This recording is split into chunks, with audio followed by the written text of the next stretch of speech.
Doctor Zakir, আপনি বললেন যে কোরআন শরীফে নাকি কোথাও কোনো ভুল নেই, কিন্তু আমি 20টারও বেশি ভুল দেখতে পাচ্ছি, সেটা আরবি ব্যাকরণে। এখানে তার কয়েকটা আমি আপনাকে বলছি। ইন্নাল্লাযীনা আমানু ওয়াল্লাযীনা হাদু ওয়াস-সাবিউন, এটা আছে সূরা বাকারায় আর সূরা হাজে। ইন্নাল্লাযীনা আমানু ওয়াল্লাযীনা হাদু ওয়াস-সাবিঈন, এখানে কোনটা ঠিক, সাবেইন নাকি সাবেউন? এটা 1 নাম্বার। আর 2 নাম্বার হলো কোরআনে আছে। ভাই একবারে একটা প্রশ্ন করেন। হ্যাঁ, কিন্তু এছাড়াও আরো আছে। সূরা তাহার 63 নম্বর আয়াতে আছে ইন্না হাযানি লাসাহিরান, ভুল। ইন্না হাযাইনি লাসাহিরান। এটার কি ব্যাখ্যা দেবেন? এছাড়াও আমি আরো অনেক ভুলের কথা জানি। ভাই এক্সকিউজ মি, আমরা শুধু একটা প্রশ্ন নিতে পারবো, দ্বিতীয় প্রশ্নটা গ্রহণ করতে পারছি না, কারণ এখানে অনেক প্রশ্নের উত্তর দিতে হবে। ঠিক আছে ভাই, আপনি খুব সুন্দর একটা প্রশ্ন করেছেন। আমি আরেকটু সহযোগিতা করতে চাই যে হ্যাঁ, আপনি সবগুলো ব্যাকরণগত ভুলের কথাই বলতে পারেন। আর আপনার হাতের বইটা লিখেছেন আব্দুল ফাদি। আব্দুল ফাদি ঠিক, ইজ দ্য কোরআন ইনফ্যালিয়েবল? আর আমিও দেখতে পাচ্ছি, হ্যাঁ আলহামদুলিল্লাহ, ভালো দেখতে ভাই।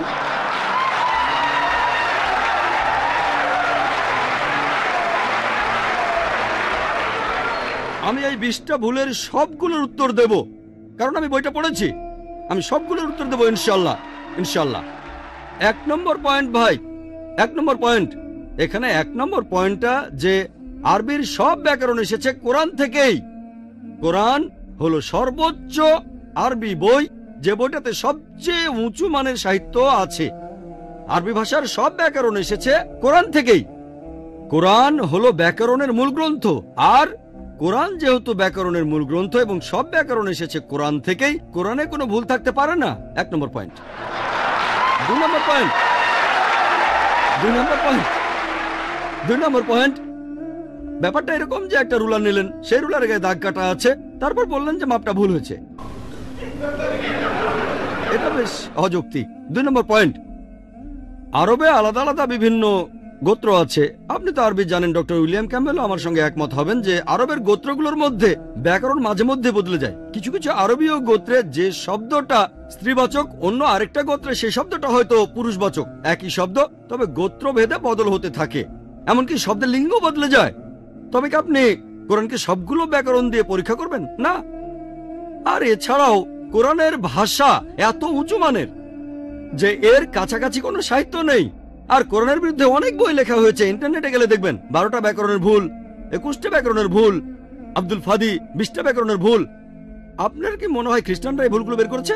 কারাই ভুল বের করেছে জানেন? কারা? মুসলিমরাই।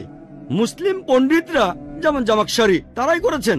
কোরআনের ব্যাকরণ এত উঁচু মানের যে কোরআনের ভাষা মাঝে মধ্যে প্রচলিত আরবির বিরুদ্ধে যায়। কোরআনের ব্যাকরণ এত উঁচু মানের, কোরআনের ব্যাকরণ এত উঁচু মানের, তারা উদাহরণ দিয়েছেন। আমিও কয়েকটা উদাহরণ দেব, এতে আপনারা সবগুলো উত্তর পেয়ে যাবেন। তারা উদাহরণ দিয়েছে, পবিত্র কোরআনেই লেখা আছে যে লূত আলাইহিস সালামের গোত্রের লোকজন সকল রাসূলকে অস্বীকার করেছিল। বলা আছে সব নবীকে অস্বীকার করেছিল। ডক্টর ক্যাম্বেল বললেন যে নূহ নবীর গোত্রের লোকজন, তারা নবীদের অস্বীকার করেছে। ইতিহাস থেকে আমরা জানি তাদের কাছে মাত্র একজন নবীকে পাঠানো হয়েছিল। তাহলে এখানেও ব্যাকরণে ভুল আছে। কোরআনে বলা উচিত ছিল একজন নবীর কথা, বহুবচন না। আমিও একমত, আমিও একমত।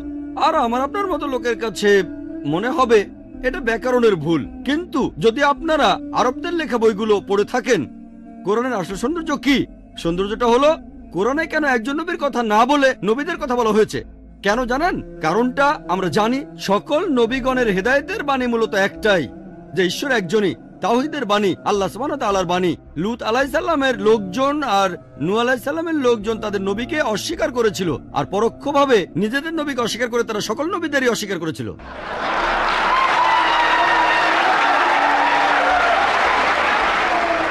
সৌন্দর্যটা দেখেন, ভাষার অলঙ্কার দেখেন। আলহামদুলিল্লাহ।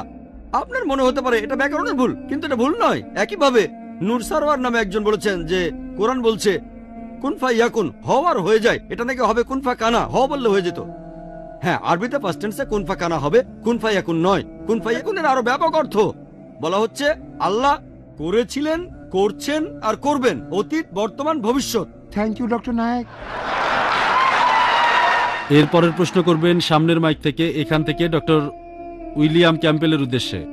ডক্টর উইলিয়াম ক্যাম্বেল তার লেকচারে জুলখার নাইনের কথা বললেন, কোরআনের সূরা কাহফের ৮৬ নম্বর আয়াতে আছে, আর বললেন যে জুলখার নাইন হলো আলেকজান্ডার দ্য গ্রেট। আপনি কি কোনোভাবে প্রমাণ করতে পারবেন জুলখার নাইনই হলো আলেকজান্ডার দ্য গ্রেট? আমি কথাটা ইউসুফ আলীর লেখা কোরআনের তফসিরে পড়েছিলাম। এখন এটা ইম্পর্টেন্ট না যে সেই লোক আলেকজান্ডার নাকি অন্য কেউ। এখানে ইম্পর্টেন্ট হলো সূর্য কোনো পঙ্কিল জলাশয়ে অস্তগমন করে না। কোরআনে ঠিক এই কথাটাই বলা আছে। হ্যাঁ বোন, ধন্যবাদ। এবার প্রশ্ন ডক্টর জাকিরের কাছে। আমি অনুচ্ছেদটা ঠিকমতো জানি না, তবে বাইবেলে এই কথা আছে, ইউনুস যেমন ৩ দিন ৩ রাত মাছের পেটে ছিলেন, একইভাবে ঈশ্বরের পুত্র ৩ দিন ৩ রাত পৃথিবীর ভেতরে থাকবেন। যীশুখ্রিস্ট কি বৈজ্ঞানিকভাবে ইউনুসের এই নিদর্শনটা দেখিয়েছিলেন? আপনি যে অনুচ্ছেদের কথা বলেছেন সেটা গসপেল অফ ম্যাথিউ ১২ নম্বর অধ্যায়ের ৩৮ থেকে ৪০ নম্বর অনুচ্ছেদ। যখন ইহুদিরা যিশুর কাছে গিয়ে বলল আমাদের নিদর্শন দেখান, অলৌকিক কিছু করে দেখান, তখন যীশু খ্রিস্ট বললেন যে তোমরা অসৎ আর ব্যভিচারী জাতি, শুধু নিদর্শন খুঁজে বেড়াও, তোমাদের কোনো নিদর্শন দেখানো হবে না শুধু ইউনুসের নিদর্শন বাদে। যেভাবে নবী ইউনুস ৩ দিন এবং ৩ রাত তিমি মাছের পেটের মধ্যে ছিলেন, সেই একইভাবে ঈশ্বরের পুত্র ৩ দিন এবং ৩ রাত পৃথিবীর বুকের মধ্যে থাকবেন। ইউনুসের নিদর্শন, নবী ইউনুসের উদাহরণ দিয়ে যিশু এক কথায় সব বুঝিয়ে দিয়েছেন। আর যদি ইউনুসের নিদর্শনটা পড়েন, বুক অব জোনা মাত্র 2 পৃষ্ঠার অধ্যায়, এটা বেশিরভাগ লোকই জানেন। যদি ভালো করে দেখেন, ইউনুস ৩ দিন ৩ রাত ছিলেন, কিন্তু যীশু খ্রিস্ট কতদিন ছিলেন এটা গসপেল থেকে জানতে পারি। তাকে ক্রুশবিদ্ধ করা হয়েছিল, ধারণা করা হয়, সন্ধ্যা হওয়ার পর তাকে ক্রুশ থেকে নামিয়ে একটা সমাধারে রাখা হয়। তারপর রবিবার যখন পাথরটা সরানো হলো, সমাধারটা তখন একেবারে খালি। তাহলে যীশু খ্রিস্ট সেই সমাধিতে ছিলেন শুক্রবার রাতে। তিনি সমাধিতে ছিলেন শুক্রবার রাত। শনিবার সকালে তিনি সমাধিতে ছিলেন একদিন 1 রাত। তারপর শনিবার রাতেও সেখানে ছিলেন, অর্থাৎ 2 রাত 1 দিন। 2 রাত আর রবিবার সকালে সমাধি খালি। তাহলে যীশু খ্রিস্ট সেই সমাধিতে ছিলেন 2 রাত আর 1 দিন, 3 রাত 3 দিন নয়। ডক্টর ক্যাম্বেল তার বইয়ে উত্তর দিয়েছেন যে দিনের একটা ছোট অংশ, সেটাকেও অনেকে একদিন বলে। যদি আমার কাছে কোনো রোগী আসে যে অসুস্থ ছিল শনিবার রাতে আর সোমবার সকালে, তাকে জিজ্ঞেস করলাম আপনি কতদিন অসুস্থ ছিলেন, সে বলবে 3 দিন। ঠিক আছে, মানলাম, একমত হয়ে মানলাম, আমি খুবই উদার। বললেন দিনের একটা অংশ মানে পুরো দিন, মানলাম। তাহলে শনিবার দিনের একটা অংশ পুরো দিন, রবিবার দিনের একটা অংশ পুরো দিন, মানলাম, ভালো। সোমবার দিনের একটা অংশ পুরো 1 দিন, কোনো সমস্যা নেই। যদি রোগী বলে 3 দিন, আপত্তি করব না, কিন্তু কোন রোগী কখনোই বলবে না 3 দিন আর 3 রাত। আমি চ্যালেঞ্জ করলাম। আমি আলহামদুলিল্লাহ আমি অনেক রোগী দেখেছি, এখন পর্যন্ত কোনো রোগী দেখিনি, খ্রিস্টান মিশনারিও দেখিনি যে আমাকে এভাবে বলবে। ধরলাম সে গতকালের আগের রাত থেকে অসুস্থ আর সে বলছে 3 দিন এবং 3 রাত। যীশু খ্রিস্ট শুধু 3 দিনের কথা বলেননি, যীশু খ্রিস্ট এখানে বলেছিলেন 3 দিন এবং 3 রাত। তাহলে এটা একটা গাণিতিক ভুল। বৈজ্ঞানিকভাবে যীশু খ্রিস্ট এই কাজটা করে দেখাননি। আর এছাড়াও যিশু বলেছিলেন ইউনুস যেভাবে ছিলেন ঈশ্বরের পুত্র সেভাবেই থাকবেন। ইউনুস কিভাবে ছিলেন? ইউনুস তিমি মাছের পেটে ছিলেন। কিভাবে? সেই মাছের পেটে। জীবিত না মৃত? জীবিত। যখন তাকে তীরে ফেলে দেওয়া হয় তখন জীবিত। সেই তিমি মাছের পেটে যখন সমুদ্রের মধ্যে ঘুরছিলেন, জীবিত না মৃত? জীবিত। সৃষ্টিকর্তার কাছে প্রার্থনা করলেন, জীবিত না মৃত? জীবিত। মাছটা তাকে সমুদ্রের তীরে ফেলে দিল, জীবিত না মৃত? জীবিত, জীবিত, জীবিত, জীবিত। যখন কোনো খ্রিস্টানকে জিজ্ঞেস করি সেই সমাধিকক্ষের ভেতরে যীশু খ্রিস্ট কিভাবে ছিলেন সেই সমাধারে, জীবিত না মৃত, তারা বলবেন মৃত। জীবিত? আলহামদুলিল্লাহ। আপনি কি খ্রিস্টান? যদি তিনি জীবিত থাকেন আলহামদুলিল্লাহ, তাকে ক্রুসিফাই করা হয়নি। যদি তিনি মৃত হন তাহলে নিদর্শন দেখাননি। আমার ভিডিও ক্যাসেট দেখতে পারেন, was Jesus Christ peace be upon him really crucified. আমি প্রমাণ করেছি যীশু খ্রিস্টকে ক্রুসিফাই করা হয়নি। পবিত্র কোরআনের সূরা নিসার 157 নম্বর আয়াতে উল্লেখ করা হয়েছে তারা তাকে হত্যা করেনি, ক্রুশবিদ্ধ করেও মারেনি, কিন্তু তাদের এমন মতিভ্রম হয়েছিল। ধন্যবাদ ডক্টর নায়ক। জাকির নায়কের উদ্দেশ্যে প্রশ্ন। আচ্ছা, আপনি বললেন যে আল্লাহ আলোকে প্রতিবিম্বিত করে আর তিনি হলেন নূর। আমি এটা ঠিক বুঝতে পারিনি। ভাই প্রশ্ন করেছে যে আল্লাহ এবং নূর নিয়ে। ডক্টর উইলিয়াম ক্যাম্বেলের কথার উত্তরে আমার ব্যাখ্যাটা সে বুঝতে পারেনি। পবিত্র কোরআনের সূরা নূরের 35 নম্বর আয়াতে উল্লেখ করা হয়েছে যে আল্লাহ হলেন নূর আস সামাওয়াতি ওয়াল আরদ। তিনি আকাশমণ্ডলী আর পৃথিবীর জ্যোতি, তিনি হলেন আলো।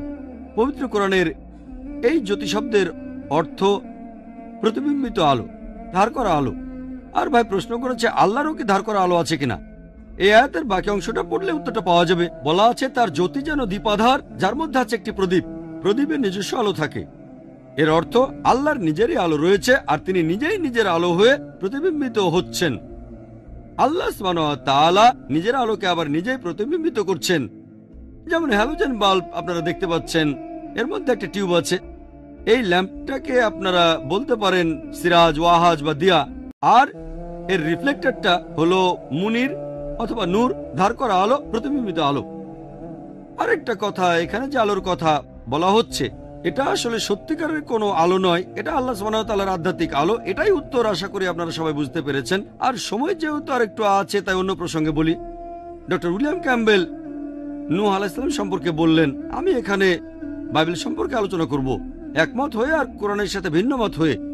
আর তারপর জানি আলহামদুলিল্লাহ কোরআন এই পরীক্ষায় পাশ করবে। আর যদি ডক্টর উইলিয়াম ক্যাম্বেলের কথা মেনে নিই, ধরেন মেনে নিলাম যে উনি ঠিক, যে বন্যার পানি ছিল পাহাড়ের 15 ফিট উপরে, কিন্তু বুক অব জেনেসিস বলছে 7 নম্বর অধ্যায়ের 19-20 অনুচ্ছেদে আছে যে পুরো পৃথিবী বন্যার পানিতে ডুবে গিয়েছিল। আর এরপরে প্রত্নতাত্ত্বিক নিদর্শনগুলো থেকে জানতে পারি নূহ আলাইহিস সালামের সময়টাকে বিজ্ঞানীরা হিসেব করে বের করেছেন। এই সময়টা খ্রিস্টপূর্ব 22 শতক থেকে 21 শতকের মধ্যে।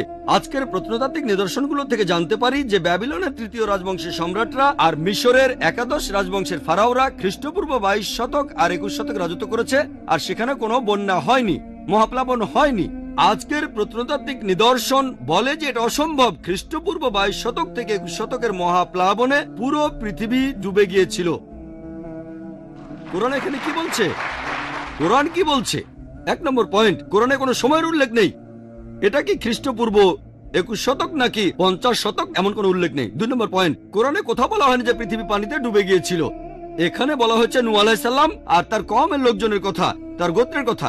হতে পারে অল্প কিছু লোকজন অথবা অনেকগুলো লোকজন। প্রত্নতাত্ত্বিক নিদর্শন আমাদের বলে, আর প্রত্নতাত্ত্বিকরাও বলেন যে তাদের কোনো আপত্তি নেই, এটা হতে পারে যে পৃথিবী কিছু অংশ পানিতে ডুবে গিয়েছিল, কিন্তু পুরো পৃথিবী এটা অসম্ভব। তাই আলহামদুলিল্লাহ কোরআনের কথার সাথে প্রত্নতাত্ত্বিক নিদর্শনের যথেষ্ট মিল রয়েছে, কিন্তু বাইবেলের নেই। এছাড়াও বাইবেলে আছে জেনেসিসের 6 নম্বর অধ্যায় 15 ও 16 নম্বর অনুচ্ছেদে। এখানে সৃষ্টিকর্তা নূহ আলাইহিস সালামকে বলেছেন, তুমি একটা নৌকা বানাও। নৌকার মাপটাও দেওয়া আছে, 300 কিউবিট লম্বা, 50 কিউবিট চওড়া আর 30 কিউবিট উঁচু। 1 কিউবিট মানে 1.5 ফুট। ভাই এটা ভুল বলেছিলেন, এটা হলো 1.5 ফুট। আর নতুন ইন্টারন্যাশনাল ভার্সনে 450 ফুট লম্বা, 75 ফিট চওড়া আর আনুমানিক 45 ফিট উঁচু। উচ্চতা হলো 30 কিউবিট।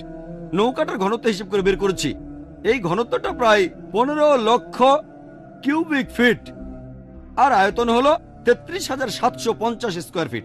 আর বাইবেল বলছে নৌকায় 3 তলা ছিল, 1 তলা, 2 তলা, 3 তলা। তাহলে 3 দিয়ে গুণ করলে পাবেন 1,01,250 স্কোয়ার ফিট।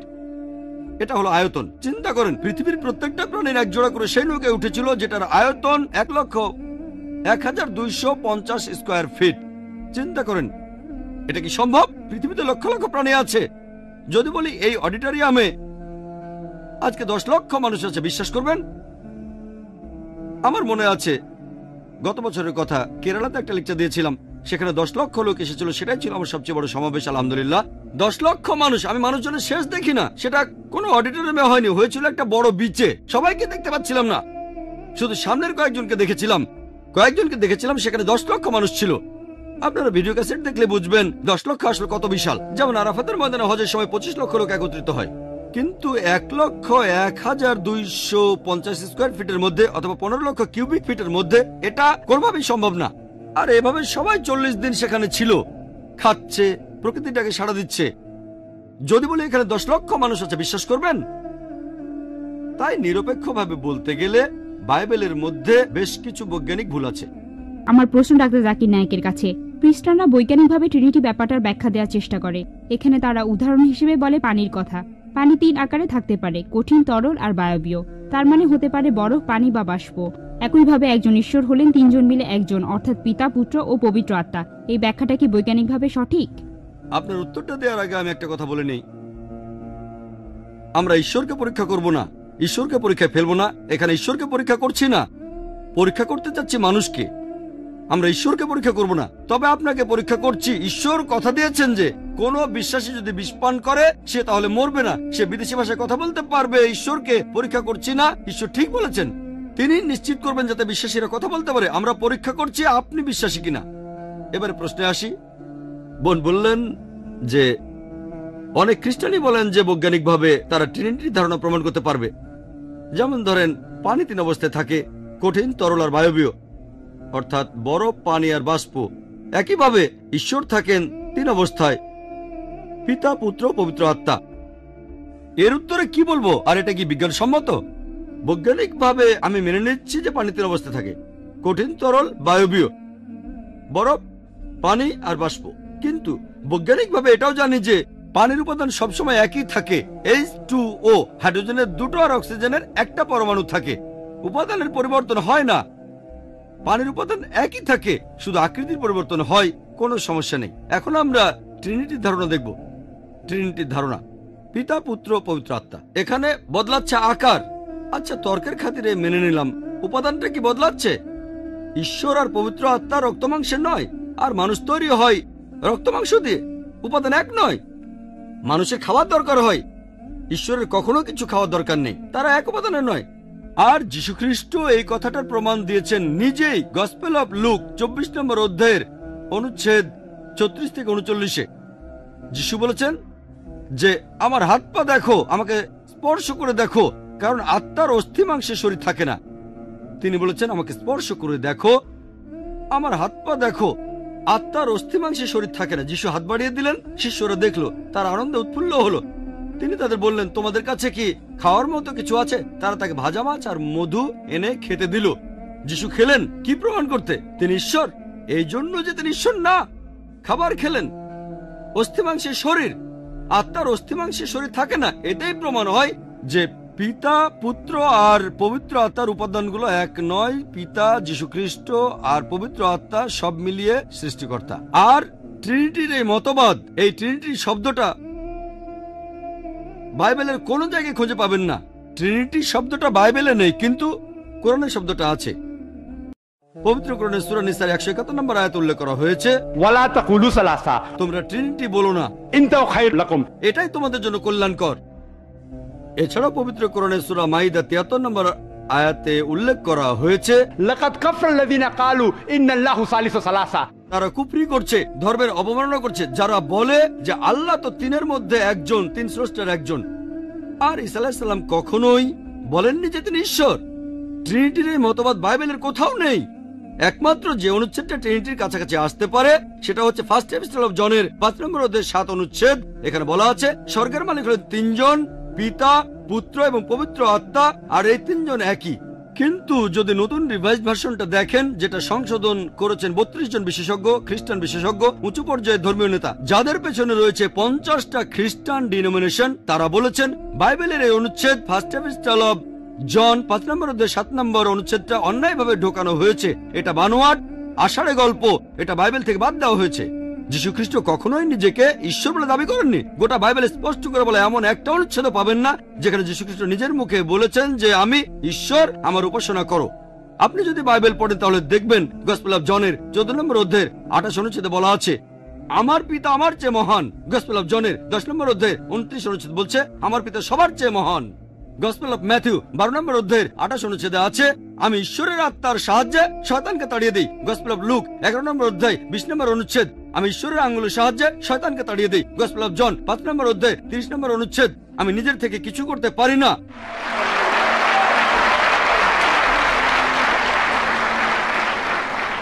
আমি নিজের থেকে কিছুই করতে পারি না। আমি যেমন শুনি তেমন বিচার করি, আর আমার বিচার ন্যায্য, কারণ আমি আমার ইচ্ছা পূরণ করি না, পিতার ইচ্ছা পূরণ করি। যে নিজের ইচ্ছা পূরণ না করে ঈশ্বরের ইচ্ছা পূরণ করে সে তো একজন মুসলিম। মুসলিম অর্থ যে মানুষ আল্লাহর কাছে নিজের ইচ্ছাকে সমর্পণ করে। যীশুখ্রিস্ট এখানে নিজেই বলেছেন আমার ইচ্ছা নয়, ঈশ্বরের ইচ্ছা পূরণ করি। তিনি ছিলেন মুসলিম, আর তিনি আলহামদুলিল্লাহ আল্লাহ তাআলার একজন প্রেরিত রাসূল। আমরা মানি, বিশ্বাস করি তিনি অলৌকিকভাবে জন্মেছিলেন, কোন পুরুষের ঔরসজাত ছিলেন না। বিশ্বাস করি তিনি ঈশ্বরের নির্দেশে মৃত মানুষকে জীবিত করেছেন। আমরা মানি তিনি ঈশ্বরের নির্দেশে অন্ধ আর পঙ্গু মানুষকে সুস্থ করেছেন। আমরা যীশুখ্রিস্টকে সম্মান করি, তিনি ঈশ্বরের একজন প্রেরিত রাসূল, কিন্তু তিনি ঈশ্বর নন। আর ট্রিনিটি নামের কোনো কিছুর অংশও তিনি নন। ট্রিনিটি বলে কিছু নেই। কোরআন বলছে কুল হুয়াল্লাহু আহাদ, বলো তিনি আল্লাহ এক, অদ্বিতীয়। হ্যাঁ বোন। ডক্টর ক্যাম্বেল প্রথমে কোরআন সম্পর্কে বেশ কিছু ভুল অভিযোগ আনলেন, বিশ্বজগৎ সম্পর্কে কোরআনের কথাগুলো, আর আপনিও তার দেয়া যুক্তিগুলো খণ্ডন করলেন। তবে আমি যেটা জানতে চাচ্ছি, বাইবেলে পৃথিবীর আকার আর অন্যান্য বিষয়ে কি বলা হয়েছে? বোন প্রশ্ন করলেন যে বাইবেলে পৃথিবীর আকার সম্পর্কে কি বলা হয়েছে, সেটা আমি সময়ের অভাবে বলতে পারিনি, আর সময়ের অভাবে এখানে অনেক কিছু হয়তো বলতে পারবো না। যাই হোক, বোন জানতে চেয়েছেন বাইবেলে পৃথিবীর আকার সম্পর্কে কি বলা হয়েছে। আর আপনি দেখবেন বাইবেলের গসপেল অফ ম্যাথিউ 4 নম্বর অধ্যায়ের 8 নম্বর অনুচ্ছেদে বলা আছে, ডক্টর ক্যাম্বেল শয়তানের সাথে যিশুর কথাবার্তা নিয়ে অনুচ্ছেদটা বলেছিলেন। শয়তান তাকে নিয়ে গেল, যীশু খ্রিস্টকে নিয়ে গেল খুব উঁচু একটা পাহাড়ের চূড়ায়, আর যিশুকে পৃথিবীর সবগুলো রাজ্যে এবং সেগুলোর সৌন্দর্য দেখালো। গসপেল অফ লুক 4 নম্বর অধ্যায়ের 5 নম্বর অনুচ্ছেদে শয়তান তাকে নিয়ে গেল উঁচু পাহাড়ে আর পৃথিবীর সবগুলো রাজ্যের প্রতাপ দেখালো। এখন যদি পৃথিবীর সবচেয়ে উঁচু পাহাড়ে ওঠেন, পৃথিবীর সবচেয়ে উঁচু পর্বত শৃঙ্গ মাউন্ট এভারেস্ট, আর ধরেন আপনার চোখের দৃষ্টি খুবই প্রখর এবং আপনি সেখান থেকে 1000 মাইল দূরেও দেখতে পান, তারপরেও আপনি পৃথিবীর সবগুলো রাজত্ব কোনোভাবেই দেখতে পাবেন না, কারণ আমরা জানি যে আমাদের পৃথিবী গোলাকার। আর আপনি সে রাজ্যগুলো দেখবেন না যেগুলো পৃথিবীর অন্য প্রান্তে রয়েছে। শুধুমাত্র তখনই দেখতে পারতেন যদি পৃথিবী সমতল হতো। পবিত্র বাইবেলে এমন বিবরণ দেওয়া আছে যে পৃথিবী সমতল। আবারও একই কথা আছে বাইবেলে বুক অব ড্যানিয়েল 4 নম্বর অধ্যায়ের 10-11 অনুচ্ছেদে বলা আছে, একটা গাছ লম্বা হয়ে আকাশে পৌঁছে গেল, আর গাছটা যখন আকাশের সীমা ছাড়িয়ে গেল, গাছটা এত বড় হলো যে পৃথিবীর প্রত্যেক প্রান্তের মানুষই গাছটা তখন দেখতে পেত। এটা তখনই সম্ভব হতো যদি পৃথিবী সমতল হতো। গাছটা অনেক লম্বা ছিল, আর পৃথিবী সমতল হলে এটা সম্ভব হতো। আজকে আমরা সবাই জানি যে পৃথিবী আসলে বর্তুলাকার, আর আপনি কোনোভাবেই গাছটা দেখতে পাবেন না, সেটা যত লম্বাই হোক না কেন, যদি আপনি বর্তুলাকার এই পৃথিবীর উল্টো পাশে থাকেন। এরপর বাইবেলে আরো উল্লেখ আছে, ফার্স্ট ক্রনিকলস 16 নম্বর অধ্যায়ের 30 অনুচ্ছেদে যে পৃথিবী গতিশীল নয়। একই কথা আছে বুক অব শামস 93 নম্বর অধ্যায়ের 1 অনুচ্ছেদে যে সর্বশক্তিমান ঈশ্বর পৃথিবীকে থামিয়ে দিয়েছেন, যার অর্থ পৃথিবী গতিশীল নয়। আর নতুন ইন্টারন্যাশনাল ভার্সনে রয়েছে ঈশ্বর হস্তক্ষেপ করেছেন আর পৃথিবীকে থামিয়ে দিয়েছেন, যাতে করে 1 মিনিট পৃথিবী 1 মিনিট বাকি নাকি চুপ থাকতে বলছেন? ভাবলাম 1 মিনিট চুপ থাকতে বলছেন। ডক্টর উইলিয়াম ক্যাম্বেল বললেন, যীশু খ্রিস্ট বাইবেলের অনেক জায়গায় উল্লেখ করেছেন যে তিনি ঈশ্বর। আপনারা আমার ভিডিও ক্যাসেট দেখতে পারেন, concept of god in major religions, সব রেফারেন্স সহ আমি উত্তর দিয়েছি সেখানে। উনি শুধু উদ্ধৃতি দিয়েছেন, আমি রেফারেন্সটাও বলছি। আমি এবং আমার পিতা এক, এটা আছে জনের 10 নম্বর অধ্যায়ের 30 নম্বর অনুচ্ছেদে। আর আদিতে ছিলেন বাক্য, এটা আছে জনের 1 নম্বর অধ্যায়ের 1 অনুচ্ছেদে। এগুলো ভালোভাবে পড়লেই দেখতে পাবেন যীশু খ্রিস্ট কখনোই নিজেকে ঈশ্বর দাবি করেননি। আপনারা আমার ভিডিও ক্যাসেট দেখতে পারেন, বাইরে কিনতে পারবেন, concept of god in major religions আর similarities between Islam and Christianity. সেখানে বিস্তারিত পাবেন যীশু খ্রিস্ট কখনোই নিজেকে ঈশ্বর দাবি করেননি। Thank you. আসসালামু আলাইকুম, আমার নাম আসলাম রব। আমি একজন ছাত্র এবং জীববিজ্ঞান নিয়ে পড়াশোনা করছি। আমাদের টিচার এখন ক্লাসে বিবর্তন সম্পর্কে পড়াচ্ছেন, আর আমি ভাবছিলাম ইসলাম ধর্মে বিবর্তন সম্পর্কে কি বলা হয়েছে। আপনি যদি এ ব্যাপারে সংক্ষেপে কিছু বলতেন যে ইসলাম ধর্ম বিবর্তন ও সৃষ্টি সম্পর্কে কি বলেছে। ভাই একটা প্রশ্ন করেছে, তবে তার আগে আমি ডক্টর উইলিয়াম ক্যাম্বেলের কিছু কথার উত্তর দিতে চাই। পবিত্র কোরআনে কোথাও আলেকজান্ডারের নাম উল্লেখ নেই, বলা আছে জুলকার নাইন, আলেকজান্ডার না। যদি লেখক এই ভুল করে থাকেন তাহলে সেই দায়ভারটা হচ্ছে লেখকের। এখানে মানুষ ভুল করেছে, ঈশ্বর কোনো ভুল করেননি। আর ডক্টর ক্যাম্বেল বলেছেন যে বাইবেলের আয়ায় আছে পৃথিবী গোলাকার, কোনো সমস্যা নেই, এটা গোলাকার, বর্তুলাকার নয়। এক জায়গায় বাইবেল বলছে সমতল, আরেক জায়গায় বলছে গোলাকার। যদি দুটো অনুচ্ছেদই মেনে নেন তাহলে সেটা দেখতে ডিস্কের মতো। দেখেন, এটা কি পৃথিবীর মতো দেখতে? এটা গোলাকার আবার সমতল, এটা পৃথিবীর আকার নয়। কোরআনের আলোকে জীববিজ্ঞান আর বিবর্তন। ভাই এখানে দুটো প্রশ্ন করেছেন, আমি জানি না দুটোর উত্তর দিতে পারবো কি না। আচ্ছা দেখা যাক, কোনটা প্রথমটা না দ্বিতীয়টা, জীববিজ্ঞান না বিবর্তন? একটার উত্তর দেন, বিবর্তনটাই ভালো হবে। প্রশ্নটা বিবর্তনের উপর তাই বিবর্তন নেই বলেন। প্রশ্ন দুটো, প্রথমে জীববিজ্ঞান পরে বিবর্তন। 10 মিনিট সময় দিলাম, দুটোর উত্তর দিতে পারবো। আপনি 5 মিনিট সময় পাবেন, এর মধ্যে উত্তর দেন।